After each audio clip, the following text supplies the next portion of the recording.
vamos fazer aquela contextualização. Nós estudamos até o item 56, o martírio do pastor anabatista Walter Lollardo, no ano 1322, um ponto muito importante para a nossa contextualização, porque Walter Lollardo ele foi um pastor de destaque. Um pastor de destaque. E ele, fugindo por diversas partes da Europa, acabou sendo preso e queimado. Tá bom? Bom, nós vamos agora, 3 anos depois da morte desse pastor, o ano 1325.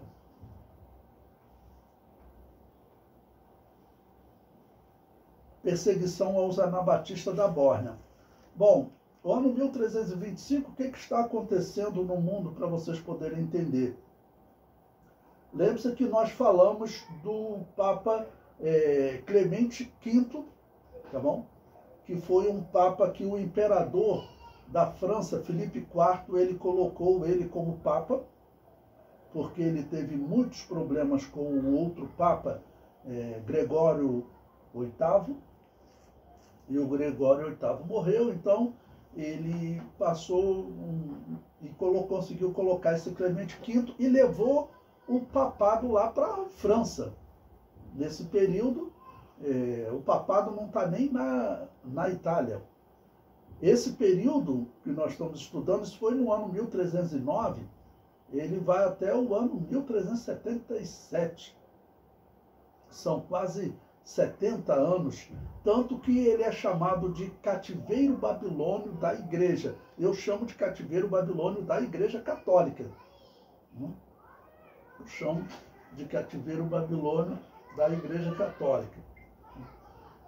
Bom, então, esse período, 1325, está decorrendo esse período. É um período de controle do imperador sobre o papado. Se você se lembrar, lá no ano 1070, eu contei para vocês a história do Papa Gregório VII, que é chamado de Gregório Magno, que ele conseguiu, vamos dizer, de uma certa maneira, colocar o papado sobre o imperador, acima do imperador, apesar que acabou morrendo no exílio, né? Mas a ação dele conseguiu fazer com que os imperadores pensassem 10 vezes antes de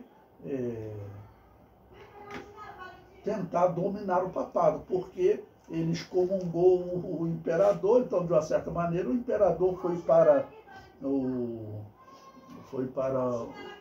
purgatório, né? E estaria lá queimando até hoje, se existisse purgatório.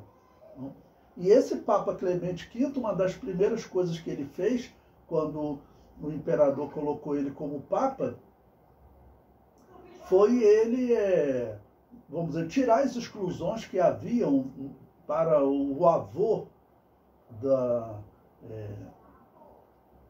do imperador francês, tá bom? Que era imperador do Sacro Império Romano Germânico, colocou ele como santo, beatificou ele. O teu avô eu vou colocar como santo, vou beatificar ele. Então eram tudo jogadas políticas. O papado, além de ser herege por conta do purgatório, de imagens de escultura, invocação ao mundo dos mortos, isso tudo é heresia. Além de estar perseguindo e matando a igreja de Jesus, eles também eram extremamente políticos. Extremamente políticos. Para se manter no poder, eles precisavam agradar os imperadores, né? Agradar os reis, os nobres, e assim que eles se mantinham no poder. Ok? Bom, então nessa perseguição aos anabatistas, o ano 1325, vamos falar da Bósnia.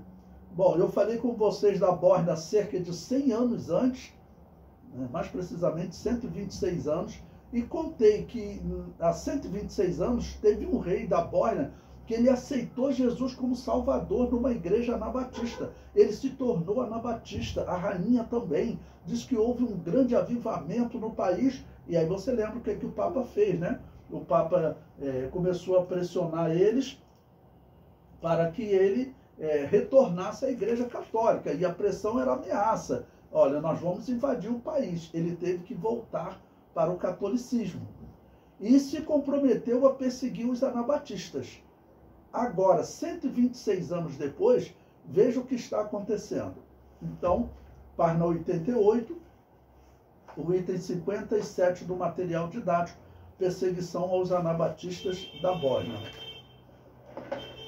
Os anabatistas da Bósnia, que foram descobertos cerca de 126 anos antes, quando o rei Culiban abandonou o catolicismo e se converteu à fé anabatista, continuaram crescendo. E o Papa escreveu às autoridades da Bósnia. Bom, eu coloquei aí um historiador, uma citação. Vou até aproveitar para falar para vocês. Eu sempre coloco citações, mas se você ver lá no meu canal, entram os católicos lá e dizem que sem citações, sem dados históricos, não tem valor nenhum. O que eu mais faço é citar historiadores, tá bom? Então eu sempre falo para vocês, eu prefiro citar historiador na íntegra e depois nós analisarmos o texto deles. Então vou citar agora uma obra escrita em 1931 nos Estados Unidos por Hammer Broadbent. O título da obra é A Igreja Peregrina, traçando a trilha dos cristãos esquecidos desde o Pentecoste até o século XX. Essa é uma obra que eu coloco na referência bibliográfica, que é uma obra que ela segue essa corrente teológica que eu digo para vocês de história da igreja, que é o sucessionismo, dizendo que sempre existiram igrejas fora da Igreja Católica. Ele diz: o Papa escreveu em 1325, sabendo que és um filho fiel da Igreja Católica, nós te encarregamos, portanto, de exterminar os hereges em teus domínios e render ajuda e assistência a Fabiano, nosso inquisidor, na medida em que, como uma grande multidão de hereges de muitas e diversas partes coletados, confluíram para o Principado de Bósnia, confiando ali para semear os seus erros obscenos e para habitar ali em segurança. Então, uma pausa aqui para explicar a vocês. Ele está falando que são os seus erros, né? Porque, claro, o papado está perseguindo as igrejas anabatistas. Hoje ele está dizendo para igrejas como a Assembleia de Deus: olha, eu sou a mãe de todos vocês. Mas, até em termos lógicos, nós sabemos que a mãe protege a vida do filho. Não existe, vamos dizer, essa de a mãe estar matando os filhos aqui. Ela vai dizer o que agora? Ah, eu matava vocês porque era necessário naquela época, mas agora eu quero dizer que eu sou filho, vocês são meus filhos, venham todos para mim. De jeito nenhum, esse engano não vai prevalecer. Mas, então, aqui tem um documento, okay, que ele enviou e que nós sabemos que o mais comum na Europa eram documentos como esses.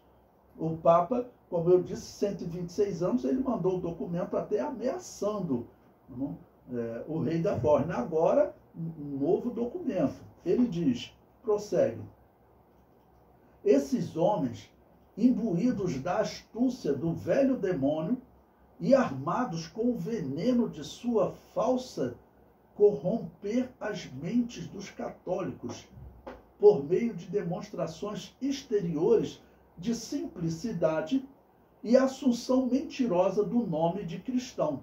Então, por que ele está colocando aqui simplicidade? Porque, como os cristãos viviam no campo, eu mostrei para vocês documentos de inquisidores dizendo que eles têm uma aparência muito simples. Não?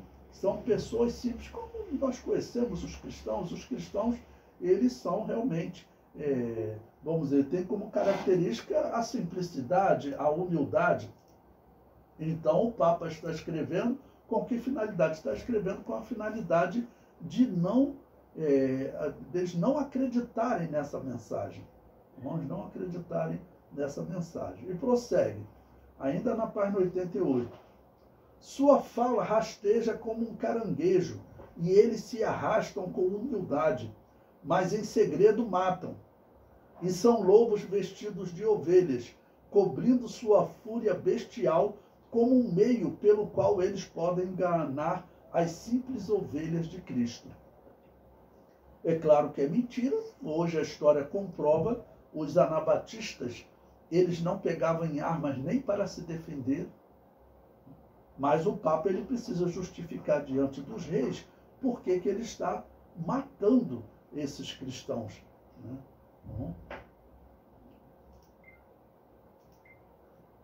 Vamos agora ao item 58 do material didático, ainda na página 88, perseguição aos anabatistas lollardos na Alemanha. Bom, 1330 da era cristã. Em 1322, eu contei para vocês a história do pastor Walter Lollardo, que ele pregou na França, na Inglaterra, na Alemanha, na Holanda. Ele era um holandês, né? E ele acabou sendo queimado vivo pela Inquisição Católica há 8 anos. Então, como a Igreja Católica faz? Ela usa sempre o nome de um pastor para dar nome àquele grupo, para, de uma certa maneira, difamar o grupo, porque se o grupo está ligado a um homem, tá bom? Então as pessoas tendem a acreditar na história que aquilo é uma seita, seguidor de um homem. Eles fizeram isso com Novaciano, lá nos anos 250, a Igreja de Roma fez isso com Novaciano, fez isso com Montano, lá no ano 160, então chamou os montanistas, os novacianos, fez isso com Donato, lá nos anos 300, chamou os donatistas, e os valdenses, esse nome que vem daqueles que habitam nos vales, e que era um sinônimo de sofredores, um sinônimo de Marte, eles tentaram ligar a Pedro Valdo, mas a história comprovou também que não é verdade. O nome valdense já era utilizado antes mesmo de Pedro Valdo chegar vamos dizer, na história, se converter aos anabatistas, tá ok? E agora eles começam a usar o termo Lollardo, ligado a Walter Lollardo.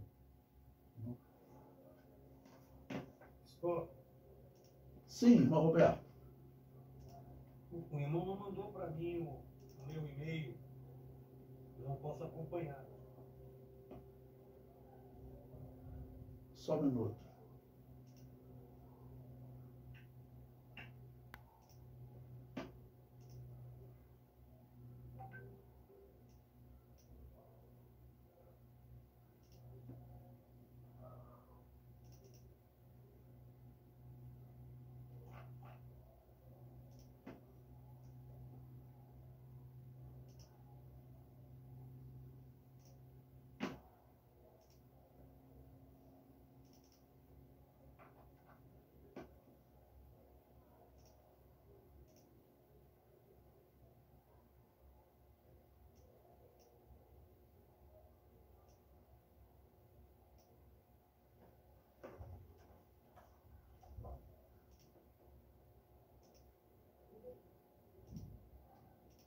Enviei agora, tá ok?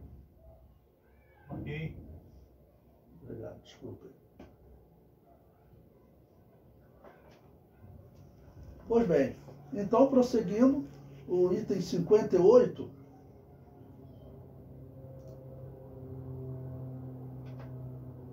Agora vamos falar que eles chamam, os historiadores passam a chamar, então, igrejas que foram pastoreadas por esse pastor, Walter Lollardo, eles começaram a serem chamados de os Lollardos. Então eu citei o exemplo dos montanistas, novacianos, donatistas e agora os Lollardos. Então, na verdade, está se tratando das igrejas anabatistas, da verdadeira igreja de Jesus, sendo perseguida pela Babilônia apocalíptica. Eu aproveito aqui para falar dos católicos que às vezes vão lá no meu canal e criticam até dizendo que não tem fonte, quando eu coloco muitas fontes. Na verdade, o que eu mais faço aqui é colocar obras históricas para poder retratar essas pessoas. Então, o católico sincero, né, que ele vai lá ver o meu vídeo e critica, que ele mergulhe nesse tema, porque eu tenho que dizer para ele o seguinte: a igreja que ele serve, ela engana ele, desde Constantino, dizendo que a alma dele, quando morrer, vai para o purgatório, e que depende que um papa vá lá, um padre vá lá, para tirar a alma dele do purgatório. Nada disso tem na Bíblia. Isso é paganismo. Então, quem é um seguidor de Jesus sincero, se quer realmente servir a Jesus, a primeira coisa é abandonar essa heresia. Quando abandonar essa heresia, ele vai ter que voltar até Constantino e abandonar todas as heresias depois de Constantino. Tá bom? Bom, então, vamos falar agora desses Lollardos, como a história chama, né? Então, 1330 da era cristã, 8 anos após a morte do irmão Walter Lollardo, os cristãos que passaram a ser identificados pelo seu nome, que podem ser melhor conhecidos por Igreja Peregrina, sofriam grande perseguição na Alemanha. Então, veja, eu vou citar agora um historiador, uma obra que ele escreveu em 1838 nos Estados Unidos, uma obra de destaque. Ele, nessa obra, a história das igrejas que só batizam adultos. Isso é uma obra conhecida. Ela não tem traduzido para o português, mas você consegue comprar até na Amazon e você vai conseguir ler. Essa obra descreve exatamente agora a perseguição a esses cristãos dessa igreja que Walter Lollardo pregava, que era também um valdense. Walter Lollardo era um valdense ou um anabatista. Olha, esses diversos nomes que a Igreja Católica está atribuindo na história para tentar iludir o verdadeiro cristão. Para tentar iludir o verdadeiro cristão. Bom, então eu cito aí essa obra de Orchard,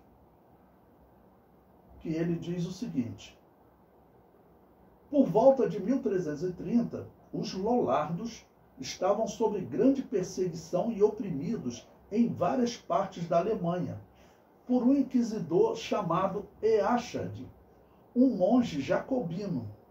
Depois de infligir crueldades por um longo tempo, com grandes severidades, aos picardes, que era outro grupo anabatista, que eles chamavam assim, né, os picardes, não? Ele foi induzido a investigar as causas e razões de sua separação da Igreja de Roma. Só que, na verdade, eles não... o que eles nunca falam é que essa igreja anabatista, ela sempre existiu. Ela não se separou de Roma. As igrejas que só batizam adultos, ela não pode ter se separado de Roma, porque Roma só batizava recém-nascido. As igrejas que só batizam adultos, ela tem que retornar até o batismo dos apóstolos. O batismo de adulto tem que ter tido sequência desde os apóstolos até nós. Não? Mas seria melhor dizer, porque eles estão separados de Roma. Aí sim. Então, ele prossegue. A força da verdade prevaleceu sobre todos os seus preconceitos. Sua própria consciência atestou que muitos dos erros e corrupções que eles acusaram daquela igreja apóstata realmente existiram.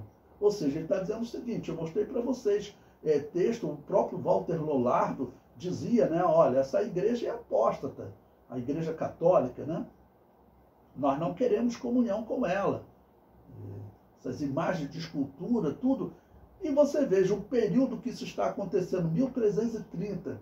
Esse período, o imperador do Santo Império, Sacro Império Romano Germânico, tirou a igreja de Roma e levou para a França, em Avignon. Uma atitude que os historiadores católicos chamam de cativeiro. Cativeiro de Avignon ou cativeiro babilônio da igreja católica. eram políticos religiosos. O Papa sempre foi um político religioso. Constantino dominava eles, depois os filhos de Constantino, e foi assim na história, depois Carlos Magno, e prosseguiu na história, e nesse período agora é o imperador francês. E é o Papa, de fato. Porque tem Papa que os católicos falam o seguinte, não, esse daí é antipapa. Não. Esses papas que estão lá em Avignon, eles são considerados realmente papas, eles foram eleitos, né? Só que a eleição era tudo grupo político. Contei para vocês a história do Papa que governou antes dessa mudança.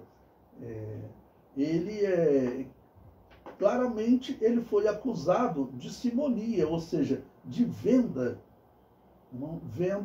de cargo eclesiástico. Porque a pessoa que ia liderar, governar uma determinada área como bispo, aquela pessoa era muito lucrativo, tá bom?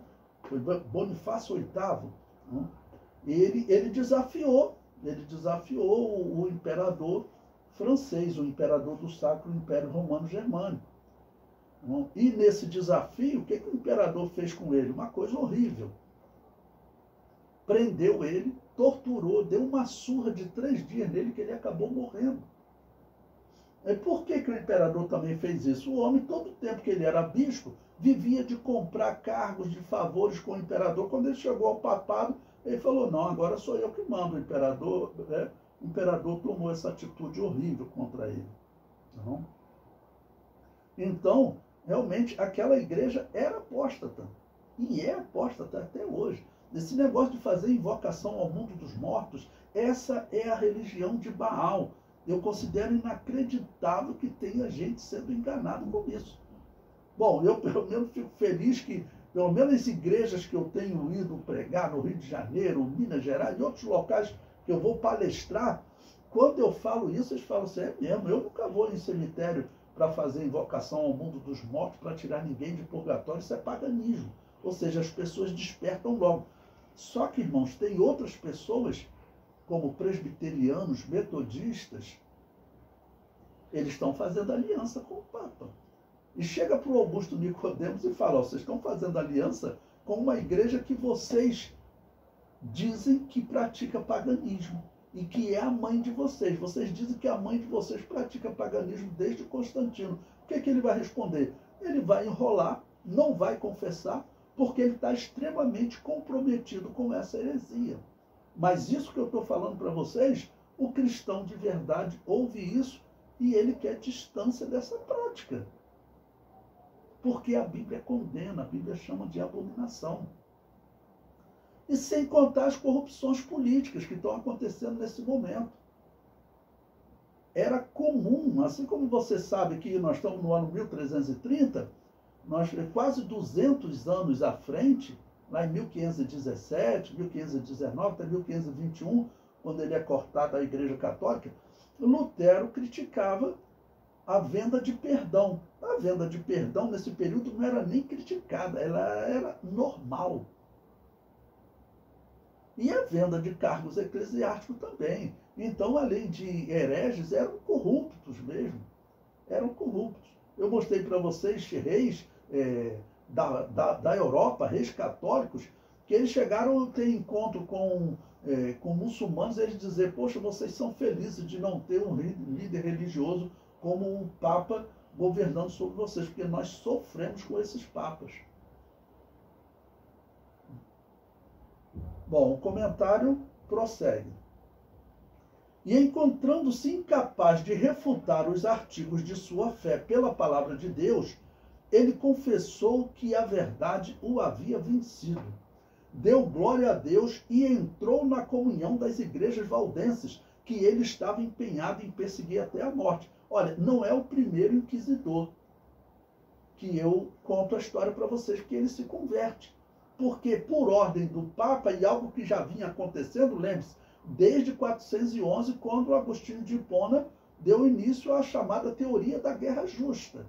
Entra na internet e procura teoria da guerra justa. Vocês vão encontrar um monte de obras, trabalhos de pesquisa descrevendo essa teoria que a Igreja Católica sempre usou para poder matar as pessoas, organizar as cruzadas, até as guerras aqui nas Américas, a perseguição a Inca, Azteca, Maia, aos nativos do Brasil, tudo foi fundamentado nessa teoria da guerra justa. E o que a história mostra? Que esses anabatistas, eles iam para o lugar de morte pregando o evangelho. Tanto que eu mostrei para vocês, entre os instrumentos de tortura, havia uma peça que eles botavam embaixo do queixo da pessoa, para a pessoa não ter como falar. Eles chamavam de forquilha do herege. Por quê? Porque os anabatistas iam para o lugar de morte pregando o evangelho. Então, esse inquisidor, ele em algum momento começou eles iam debater com os anabatistas, né? Ou prendendo e torturando as pessoas, e as pessoas pregando o evangelho para eles.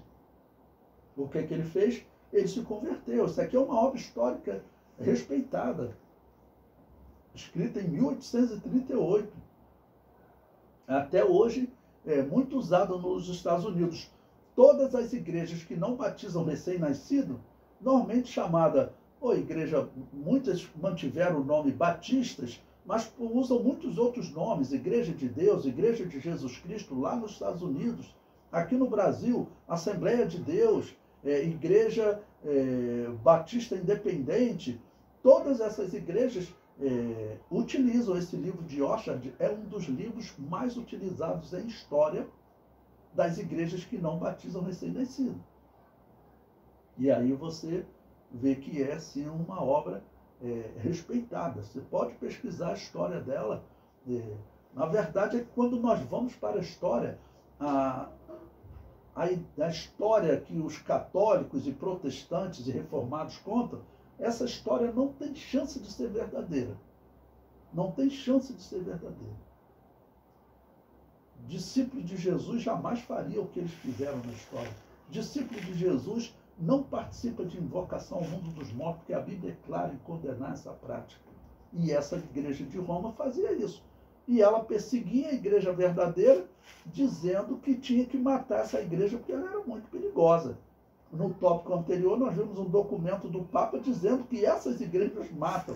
Olha que mentira! Ele está dando ordem para matar e está dizendo, ó, se nós não matarmos eles, eles matam. Bom, o historiador prossegue. A notícia de sua conversão despertou a ira dos inquisidores.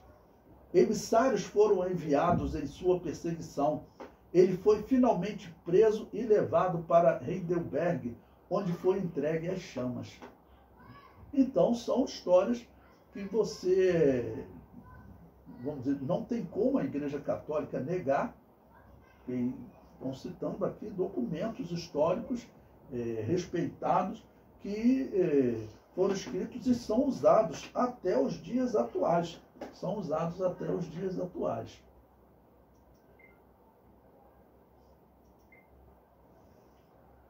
Bom, prosseguindo, estamos agora na página 89. Vamos estudar agora sobre Bernardo Guy, o item 59. O ano é 1331 da era cristã. Estou sempre fazendo numa ordem cronológica para que vocês tenham, no meu entender, assim, um entendimento melhor da história. Bom, Bernardo de Guy foi um inquisidor da ordem dos dominicanos que atuou na França em perseguição aos anabatistas. Os documentos católicos afirmam que Guy condenou à morte 636 indivíduos. Bom, então, aqui é citando um livro de história, a história medieval das heresias e a Inquisição, de Jennifer Colpaden. Então, ele diz: o fim do cargo da Inquisição é a destruição da heresia. Esta não pode ser destruída a menos que os hereges sejam destruídos. Ele está citando textos de Bernardo de Guy. Os hereges são destruídos de maneira dupla. Primeiro, quando são convertidos da heresia para a verdadeira fé católica. Em segundo lugar, quando são entregues à jurisdição secular para serem fisicamente queimados. Eu prossigo. Guy escreveu 2 obras que se destacam na história. A primeira, chamada Livro das Sentenças da Inquisição, onde apresentava instruções para descobrir os pregadores anabatistas. A segunda, chamada Uma Investigação Prática do Desvio Herético, que era um manual para identificar supostas bruxas, que eram normalmente cristãos pentecostais acusados de bruxaria. Eu tenho falado para vocês numa história muito conhecida, que são as bruxas de Salem. Nós vamos estudar essa história. Essa história é bem conhecida. E teve lá um pastor que foi enforcado porque, como bruxo, né? Mas ele era um pastor anabatista. Tá bom? Uma irmã também foi morta, e um irmão, e esse irmão, a acusação dele, eu vou mostrar documentos para vocês, diz que ele tinha o dom de revelação. Dom de revelação não é bruxaria, meu Deus, mas era o que os católicos acusavam, né?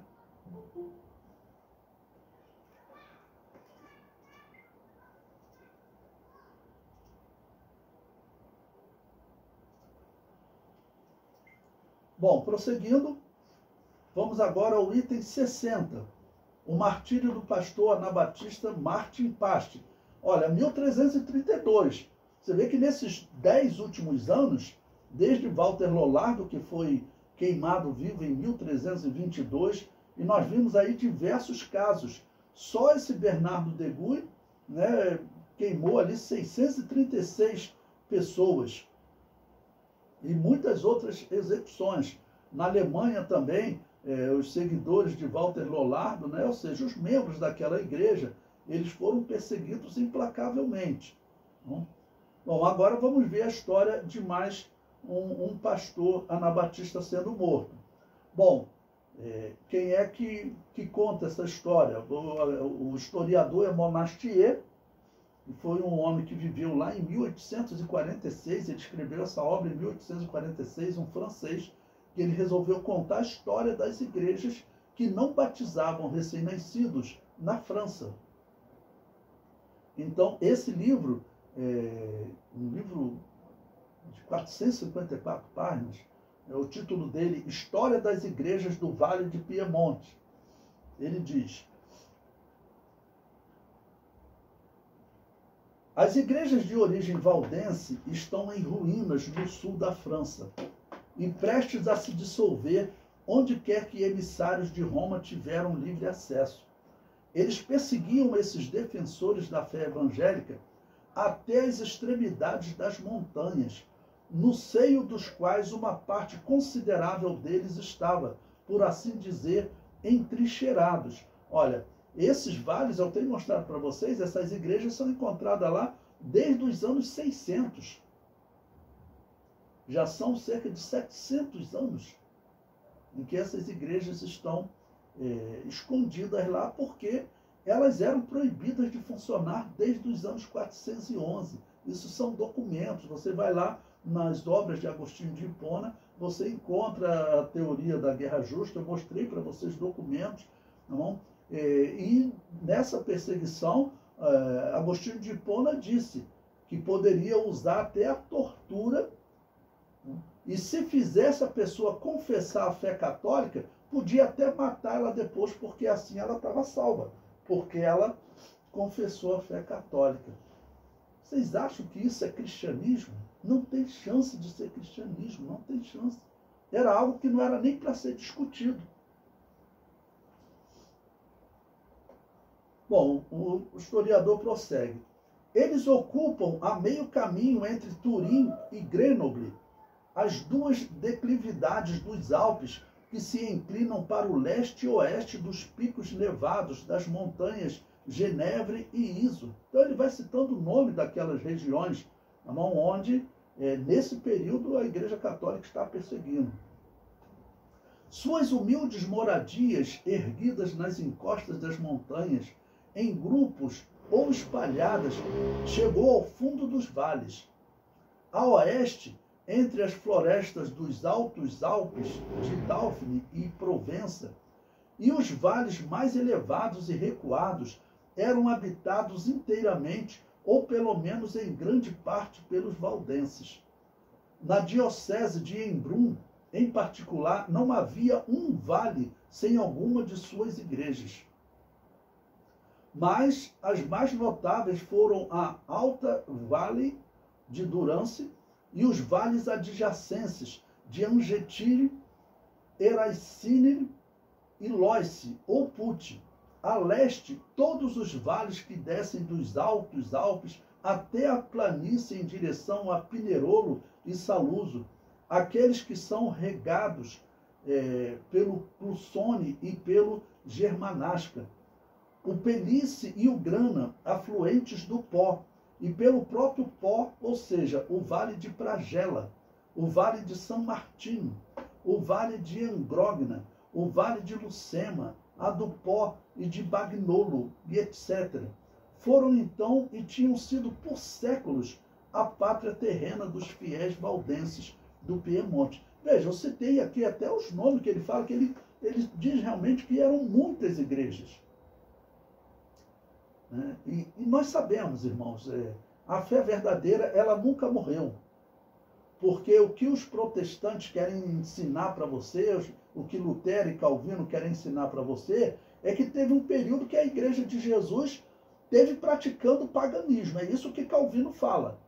Que a Igreja de Jesus estava praticando paganismo, fazendo invocação ao mundo dos mortos. Isso é paganismo. Essa é a religião de Baal. Essa é a religião de Baal. E quando eu falo isso, alguns até me criticam, mas vai para a maneira como o apóstolo Paulo, se você não gosta do que eu falo, a maneira como o apóstolo Paulo define essa religião. Está lá em 1 Coríntios 10. Assentar-se à mesa do demônio e beber o cálice do demônio. Essa religião, irmãos, é uma religião do mal. E o que Calvino diz, está lá na obra dele, As Institutas.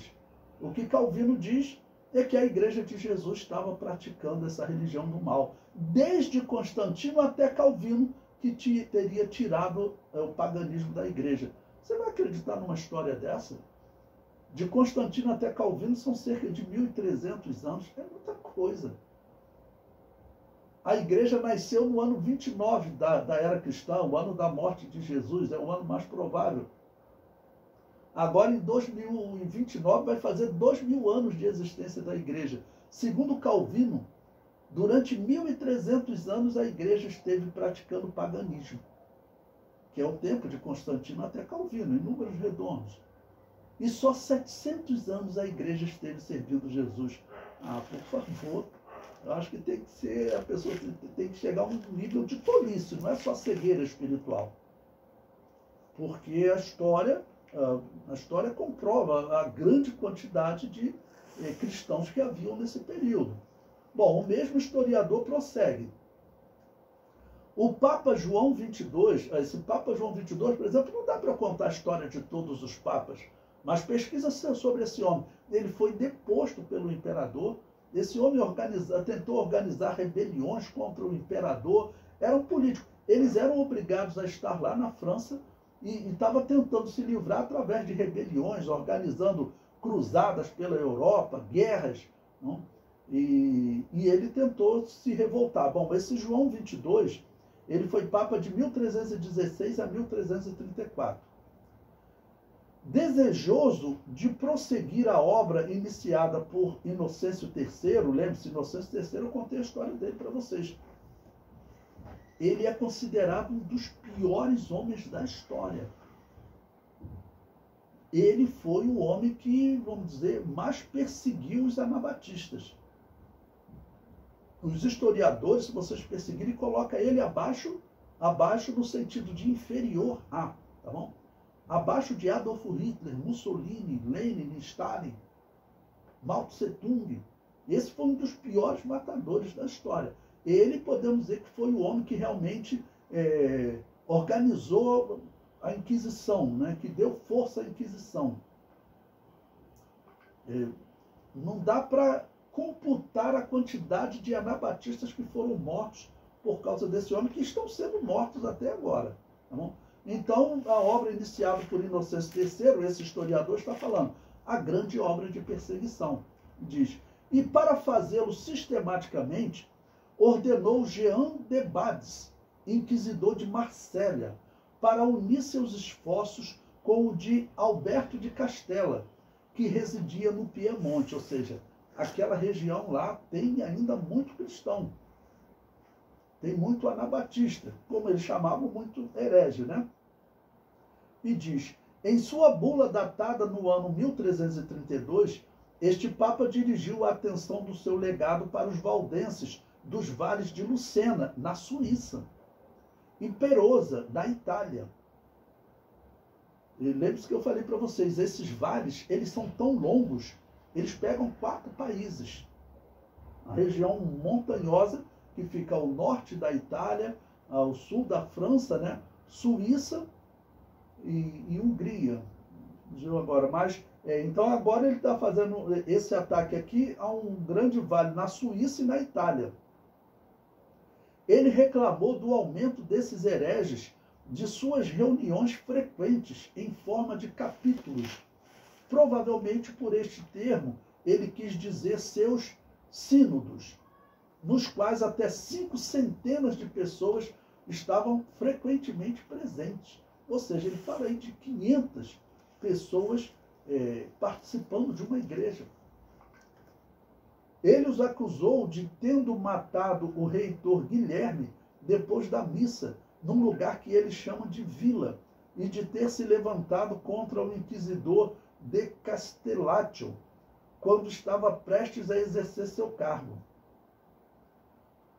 Bom, eu vou dar uma pausa aqui para comentar.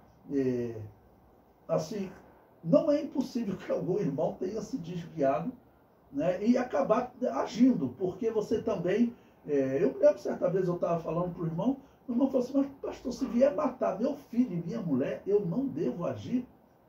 Eu falei assim, meu irmão, o que os pastores falavam para as pessoas aqui? Falavam, olha, Jesus Cristo disse para nós não resistirmos ao ímpio. A igreja, ela é um corpo espiritual, ela é diferente de Israel. Israel é um corpo civil, uma nação, então ela usa a lei, ela usa exército, né? Uma nação que tem que se defender. A igreja não, a igreja é um corpo espiritual. O único jeito da igreja salvar até Israel, de influenciar Israel hoje, é nós termos na história uma igreja que ela não pegava em armas para se defender. Então aqui, esse historiador está dizendo que o papado acusou, tá bom, os valdenses, esses anabatistas, de terem matado um reitor chamado Guilherme. Bom, então, como eu disse, não é impossível que algum irmão, né, dentro da sua família em perigo, ok? Se você tem uma igreja de 500 pessoas, como ele falou aqui, eu já pastoreei igreja com 80 pessoas. Ali naquelas 80 pessoas, tinham pessoas ali que não estavam bem convertidas. Pessoas que às vezes entravam na igreja, saíam. Essas pessoas, se viessem atacar o familiar deles, muito provavelmente eles reagiriam. Então, se essa pessoa reagiu, foi um cristão que se desviou. Porque cristão não mata. Foi isso que Jesus Cristo falou. Para nós não resistirmos o ímpio. E nós encontramos na história, e vamos encontrar outras histórias de cristãos que foram para o lugar de morte pregando o evangelho. Tá bom? Aquele livro O Espelho dos Mártires, que eu indiquei a vocês, né? O livro dos mártires também, são livros que contam a história de cristãos no lugar de morte, e ele pregando o evangelho. Eu já contei para vocês, depois vou contar com detalhes, a história do pastor Baltazar Rubimaia, que ele, sendo torturado, morto, pregando o evangelho, e a esposa dele, ela não estava sendo nem torturada ainda, mas ela falando, né, amor não nega, depois eles vão me matar também, vão me torturar, o que eles fizerem eu não vou negar também, não nega, né? E ali ambos, primeiro Baltazar, depois a esposa dele, morreram pregando o evangelho para os assassinos. Que nesse caso eram católicos. Baltazar viveu na época dos protestantes, ele chegou a ser torturado por protestantes, mas depois foi morto pelos católicos. Então, a acusação aqui, nós não podemos dizer nem que sim, nem que não. Nós sabemos o seguinte, isso aí todo historiador que você for pesquisar, se não for católico, ele vai dizer o seguinte, a mentira nas acusações era o padrão no catolicismo. O catolicismo, ele acusava as pessoas, normalmente seitas e até outros grupos, ou mesmo políticos. A acusação mentirosa era o padrão. Se teve alguma vez que eles fizeram acusação verdadeira, aí era o que a minha mãe dizia, né? O maior castigo do mentiroso é quando ele fala a verdade e ninguém acredita. E esse ditado antigo se aplica bem aos católicos. Então nós estamos vendo homens aqui, que infelizmente nós não temos a história completa de Walter Lollardo. Eu queria ver o julgamento dele, quais foram as últimas palavras dele antes de ser queimado vivo. Se nós tivéssemos essa oportunidade, certamente o testemunho de Walter Lollardo seria como esse de Baltazar Rubimar, que eu acabei de contar para vocês. E desses outros pastores aqui que nós estamos lendo agora. Então o Papa fez essa acusação e diz até que eles teriam se levantado contra esse outro inquisidor. Né? Como eu disse para vocês, não é impossível. Mas, como dizia minha mãe, o maior castigo do mentiroso é quando ele fala a verdade e ninguém acredita. Pode ser até que alguém tenha se levantado realmente. Porque numa igreja de 500 membros, como ele citou, como esse historiador acabou de citar, você vai ter ali algumas pessoas que são 100% convertidas e outros não. Porque realmente às vezes não é fácil. Vamos também entender, você vê seu filho ser morto por um inquisidor, as crianças eram mortas, irmãos. As mulheres, os velhos, todos eram mortos. E a quantidade de história que nós veremos agora, nesse momento, são histórias realmente que mexem com o coração de um pai de família. Então, por isso eu disse, não é impossível. Bom, o historiador prossegue. Um relato detalhado desta primeira tentativa de perseguição contra os vales de Lucerna e Perosa não veio até nós. Ou seja, esse historiador está dizendo, eu pesquisei, achei muitas histórias, mas desse vale eu não consegui os documentos. Só tem documento dizendo, vai lá e mata.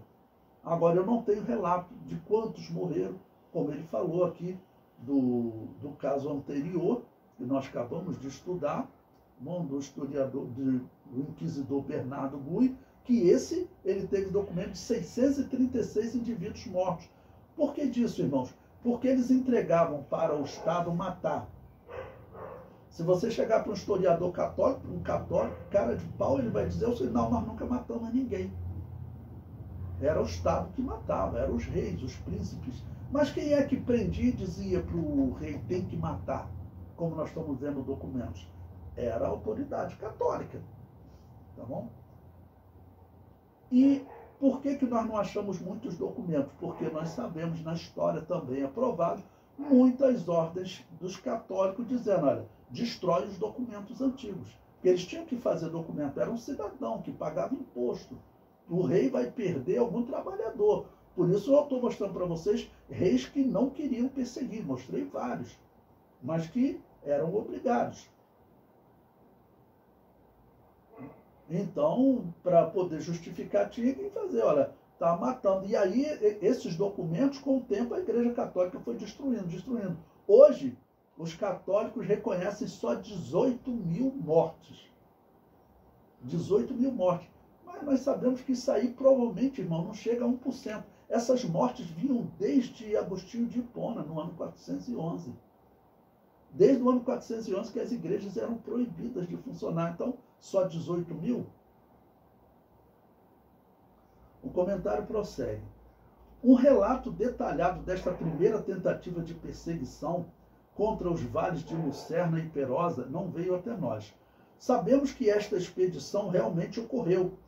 É que Debades conseguiu sequestrar Martin Partes e um dos líderes valdenses, a quem ele enviou para Marsella preso. Ou seja, é sabido que um pastor, esse pastor que ele acabou de citar, Martin Partes, ele foi enviado preso para Marsella. E diz, mas por ordem do Papa, ele o chamou de volta ao Piemonte para ser julgado por Alberto de Castellaccio e sujeito a tortura, se necessário, para denunciar seus associados. Ou seja, tortura ele até ele entregar aonde se escondem todos os anabatistas, todos os pastores. Vamos lembrar alguns dos instrumentos de tortura, o último que eu citei lá, foi coisa horrível. Prendia a pessoa com pés e mãos e uma marreta, ia no pé da pessoa e batia, para estourar o pé da pessoa todo. Provavelmente, se a pessoa vivesse, ela ia ficar deficiente. E outros métodos de tortura, colocar a pessoa deitada, todo amarrado, né, botar um instrumento, abrir a boca da pessoa e ficar jogando água direto, sem parar, e a pessoa ali em dificuldade para respirar. Né? Então, muitos acabavam, às vezes, até falhando, confessando.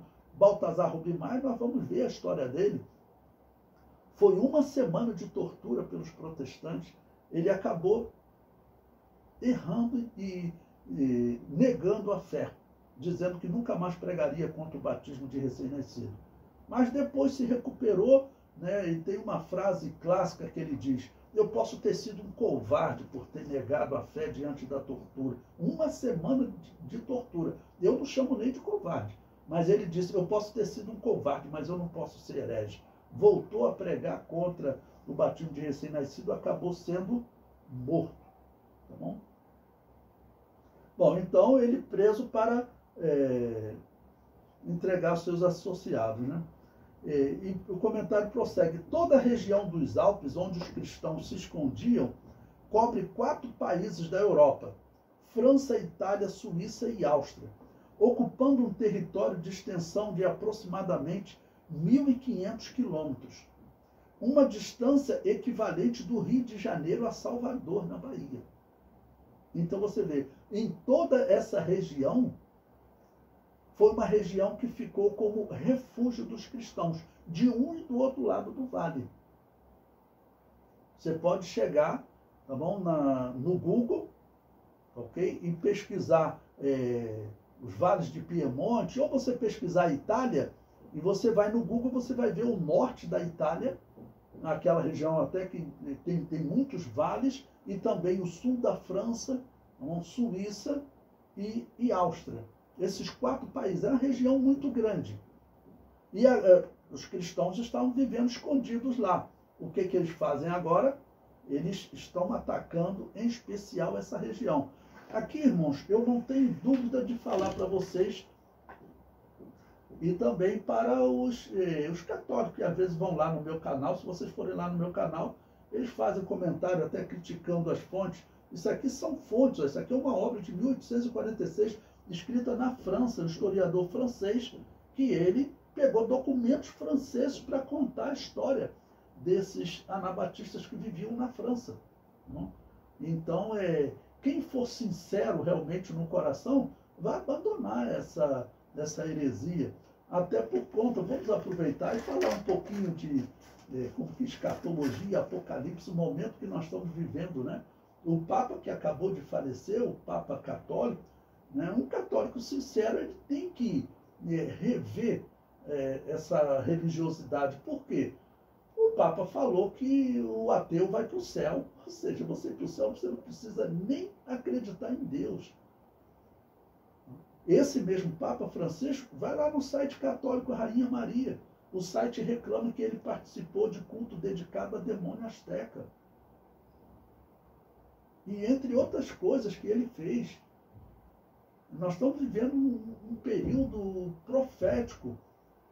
Semana passada, Donald Trump estava lá no mundo árabe, Você pode pesquisar Donald Trump no mundo árabe. Tá? Ele e o genro dele, que é um judeu, estão lá fazendo alianças com o mundo árabe.